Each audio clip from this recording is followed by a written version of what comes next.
Selamat pagi, siang, sore, malam teman-teman dimanapun kalian berada. Pada kesempatan kali ini saya akan mereview film Tugas UAS Wawasan Lingkungan. Dan film ini berjudul Seaspirasi atau dalam bahasa Indonesia Pembajakan Laut. Disutradarai oleh Ali Tabriz dan diproduksi oleh Kip Anderson, film ini dapat ditonton pada Netflix dengan durasi 89 menit. Dirilis pada tanggal 24 Maret 2021, film ini merupakan film dokumenter tentang dampak lingkungan dari penangkapan ikan. Film ini mengkaji berbagai dampak manusia terhadap kehidupan laut dan menganjurkan untuk mengakhiri konsumsi ikan. Bagaimana hubungan film ini dengan SDGs akan kita ulik setelah review film ini. Langsung saja kita ke review film dokumenternya. Film ini membahas tentang bagaimana sisi gelap ikan yang kita konsumsi sehari-hari, dan film ini juga menggambarkan kehancuran ekosistem laut akibat industri perikanan global. Film diawali oleh seorang pemuda bernama Ali yang memiliki kecintaan terhadap lautan. Baginya, lautan bagaikan dunia baru yang dipenuhi dengan keindahan yang berlimpah. Di usianya yang ke-22 tahun, ia membuat film dokumenter yang berisi keindahan lautan. Ali selalu menganggap lautan sebagai inspirasi baginya dan tidak dapat dirusak oleh siapapun. Namun, semua berubah ketika ia membuat dokumenter ini. Begitu banyak plastik yang memenuhi setiap ujung lautan di dunia, yang kemudian akan terurai menjadi mikroplastik. Semua mikroplastik akan terserap kepada semua makhluk yang ada di lautan. Secara tak langsung, kita mengkonsumsi mikroplastik dari ikan yang kita makan sehari-hari. Yang lebih parah, banyak ikan paus dan lumba-lumba yang mati dengan perut dipenuhi sampah plastik. Secara tidak langsung, kita ikut andil dalam proses kepunahan spesies tersebut. Perlu diketahui bahwa paus dan lumba-lumba ketika bernapas ke udara, mereka menyemburkan tumbuhan laut kecil yang disebut fitoplankton.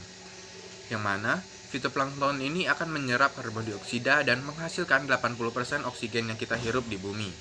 Jelas penting bagi kita untuk menjaga keberlangsungan hidup mereka. Hal tersebut yang membuat Ali tergerak untuk aktif membersihkan sampah di pantai. Namun, hal itu saja tidaklah cukup.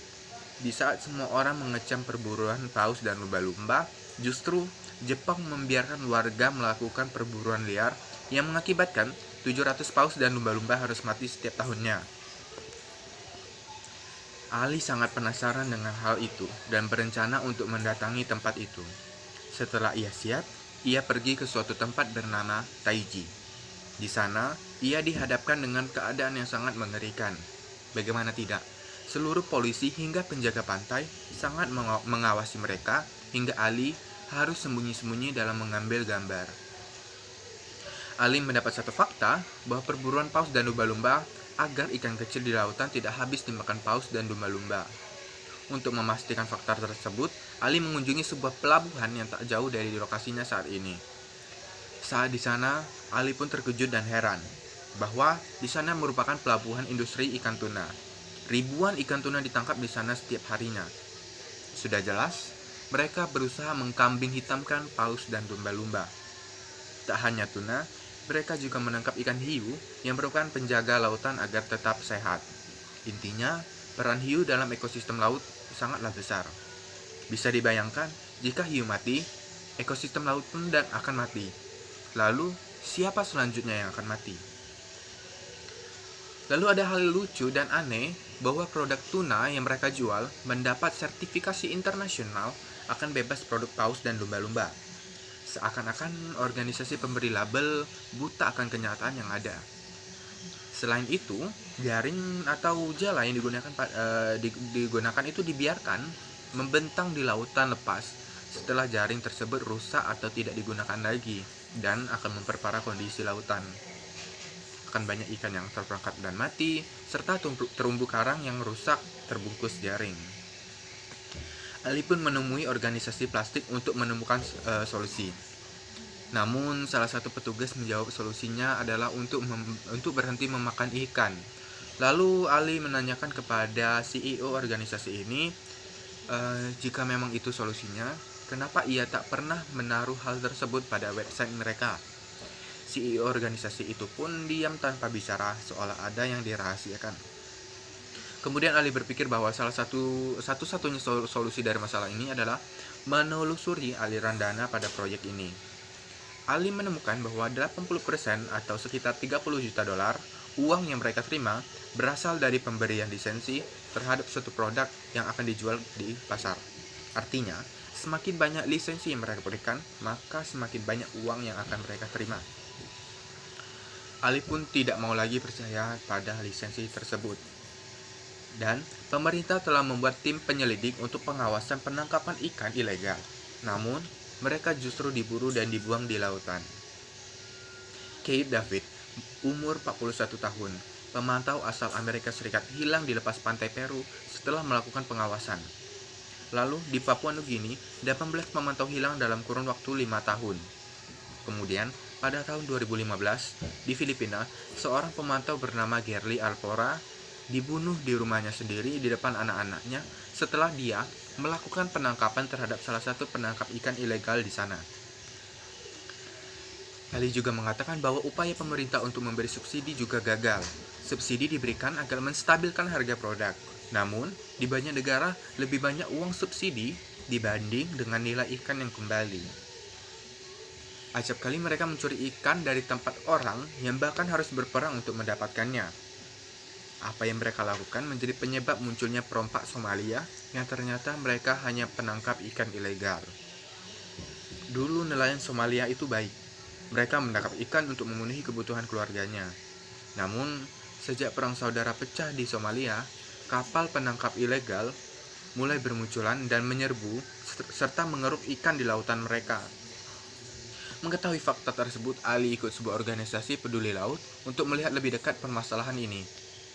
Sekitar pada jam 3 pagi, Ali dan organisasi ini melihat sebuah kapal penangkap ikan yang dicurigai ilegal.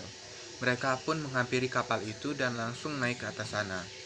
Pada pagi harinya, diketahui bahwa kapal itu merupakan kapal penangkap ikan yang berasal dari Tiongkok, yang berisi banyak ikan ilegal.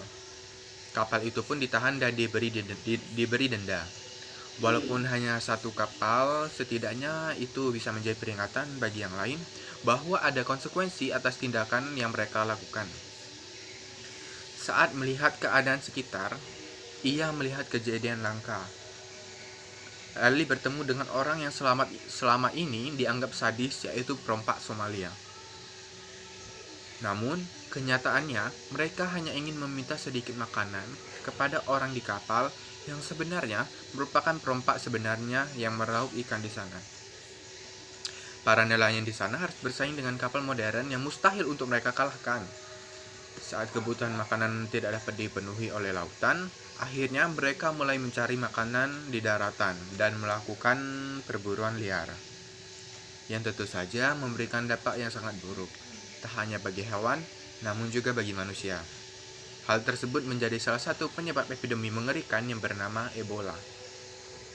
Berbagai upaya untuk mengurangi penangkapan ikan secara masif, yakni dengan budidaya ikan. Namun hal tersebut sia-sia. Di samping dapat merusak ekosistem atau hutan bakau, di salah satu negara di Asia Tenggara budidaya dilakukan dengan melakukan perbudakan terhadap pekerjanya. Ahli yang penasaran pergi ke Thailand dan mewawancarai salah satu pekerja kapal. Pekerja tersebut bercerita tentang kengerian dan tekanan saat mereka bekerja demi sesuap nasi.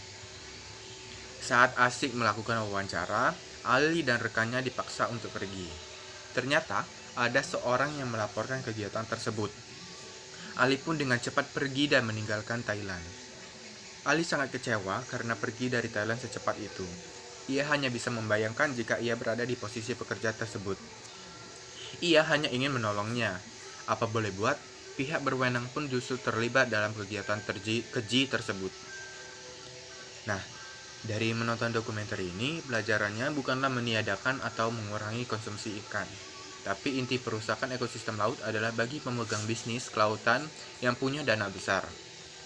Bisa bayar pemerintah untuk mendukung dan menutupi kejahatannya dengan dalih kelautan berkelanjutan atau sustainable. Dan juga dapat membentuk badan sertifikasi dan badan donasi yang sebenarnya juga menutupi kejahatannya dengan narasi sehingga warga dunia fokus pada kerusakan yang lebih kecil. Masyarakat nelayan atau industri kecil makanan laut Mungkin sulit mengurus sertifikasi Safe Dolphin atau bebas lumba-lumba dibanding produk Unilever, sang pendananya. Meski nelayan kecil tersebut lebih safety dan bebas pembunuhan dolphin dan paus tersebut. Jadi solusinya adalah mendukung perikanan lokal, membiasakan untuk membeli ikan hasil tangkapan nelayan di daerah masing-masing, dan jika memungkinkan, kurangi konsumsi ikan di swalayan atau bahkan sudah dalam bentuk kalengan. Jadi pada film dokumenter pembajakan laut atau Seaspiracy kali ini merupakan salah satu poin penting dalam SDGs ke-14, yaitu ekosistem laut, di mana tergambar pada dokumenter ini hasil dari industri tuna ataupun yang lain secara ilegal itu berdampak tidak hanya bagi ikan atau bagi hewan di laut, ternyata juga bagi manusia. Dan salah satunya adalah epidemi yang mengerikan bernama Ebola tadi. Nah, kita sebagai masyarakat muda atau pemuda masyarakat Indonesia juga perlu mengkaji ulang tentang permasalahan ini. Ini bukan permasalahan bagi mereka juga, bahkan bagi kita. Karena 80% oksigen yang kita hirup berasal dari fitoplankton yang disemburkan oleh paus dan lumba-lumba. Mungkin sekian pembahasan yang dapat saya sampaikan. Apabila ada kesalahan kata, mohon dimaafkan. Sekian dan terima kasih.